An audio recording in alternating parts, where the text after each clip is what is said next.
বন্ধু কি বুঝলা, নগদ টাকাটা কেমনে আদায় করে দিলাম। আমি তো এই জন্য তোমার প্রতি খুশি বন্ধু। তারপর তোমার ভাইগনার যে একটা উঠের মতো কলিজা, এটা আমার ভালো লাগছে। তুমি তো নিয়ে দিছো, কিন্তু ও তো দিতে রাজি হইতে দেখে নিয়ে দিছে। এমনি কি দিছে? ওরে এটা কে বুঝাইছে? বুঝাইছি বাসর ঘরে ঢোকার আগে স্বামীনের টাকাটা পরিশোধ করতে হয়, তাও নগদে।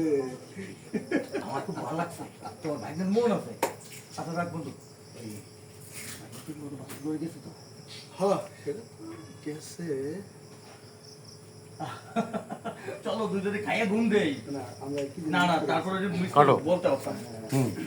আচ্ছা আবার আবার এখানে শক্তি ঝামেলা গেল সারাদিন, চলো খাইয়া দেয় ঘুম দেই। সেটা তো দিলাম বন্ধু, টাকাটা কি ও রে বন্ধু, কর করে নতুন টাকার দেখি ঘেরান রে বন্ধু। ও করানটা জুড়াই দেখেছে বন্ধু। আমার মনে হয় পৃথিবীর সব ফুলের চাইতে বেশি ঘেরান টাকার ঘেরান। কি বলো বন্ধু? ও একটু আমরা শুনতে দিবা না শুনে দেখো বন্ধু? এইটা না, আসল টাকাটা একটু শুনগাবা না আমারে। তুমি এখন সেরকম দুষ্ট হয়ে গেছো।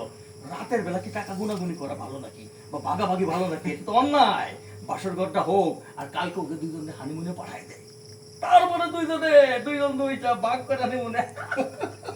বন্ধু তুমিও পারো। বন্ধু একটা কথা, তোমার ভাগ্নি তো চলে আসছে আমাদের বাড়িতে। এরকম কত টাকা আসবে, গুনতে গুনতে হাতে চামড়া ছিলে যাবে।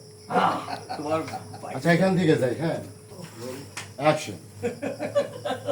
বন্ধু বলো। তোমার ভাগ্নি আর আমার ভাইগনা এখন টাকার বেশি, শুধু টাকা চাবাবো আর তুমি গুনবা। আরে বন্ধু শোনো, তোমার যে টাকা ভাগ দেবো, তাকে একটু বেশি দেবো তোমার।